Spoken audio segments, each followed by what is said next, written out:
We make software that makes the physical security of commercial buildings amazing. We started with video security, and that's kind of how the company got going. We got very excited about this idea of applying, bringing the cloud and applying software to enterprise video security. So think of cameras at places like airports or schools or hospitals, very large scale deployments.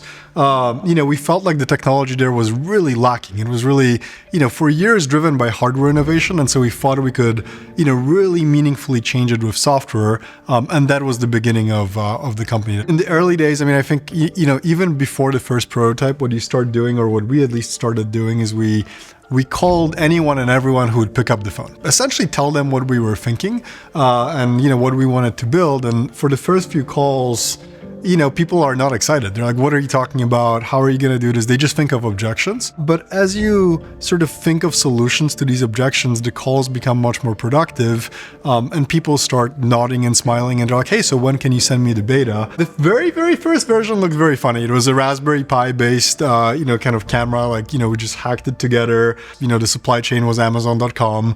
You get the parts, you build, little cameras. They look like a little white box with a pinhole lens, essentially. And, we built, I think, 60 or maybe 100 of those, and we gave them to, friends and businesses we knew. And the whole idea there was to just, learn what it takes to build the software and build out the solution. That first camera, which was based on a Raspberry Pi, that was never going to fit in an, kind of commercial environment.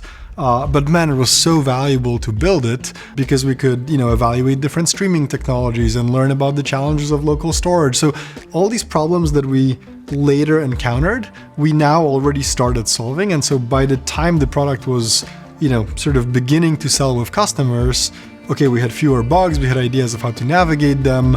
And so it just smoothed the road, which I think otherwise would have been, much more bumpy. The prototype was just about learning if the technology will work and convincing ourselves that there's a there. And I think we checked that box pretty quickly. I think, from those early customers, we got the insights of, how much they were using, what features they were liking. And from there, we decided to, okay, this is real, let's go raise some money. Let's go build a real product, that, has packaging and looks, kind of like what a customer would expect.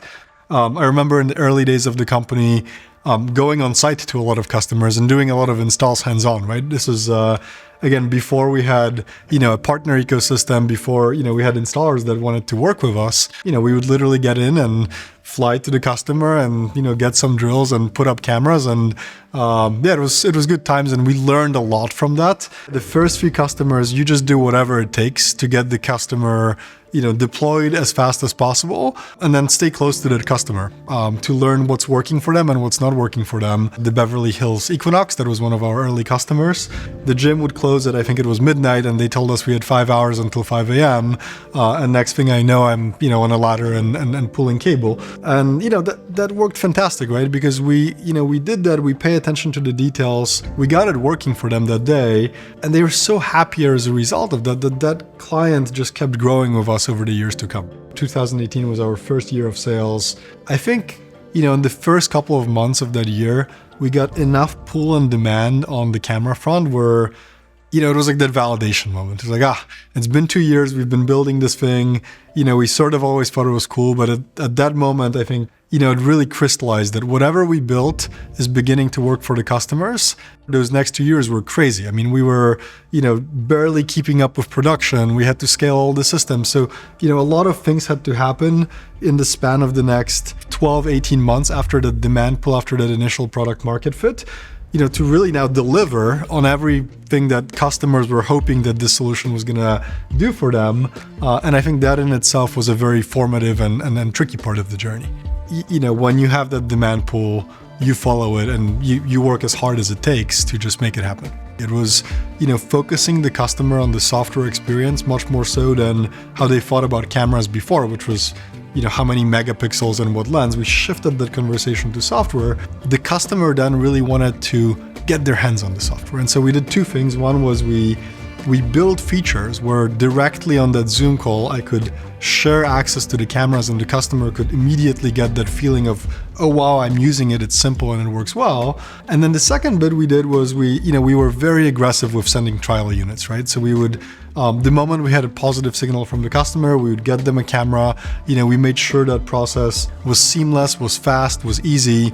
So you might talk to us, today, and 24 hours later, you have a nice box with your, kind of kit to try it out. And I think that played out really well because customers could really experience okay, how much difference this product was making to them, and how different really it was relative to what they've seen before from the industry. I've worked in the consumer space before, and this is now my foray into enterprise. I would actually say, in the enterprise realm, at least in the industry we're in, there's a clear path of how to understand what it is that the customer needs.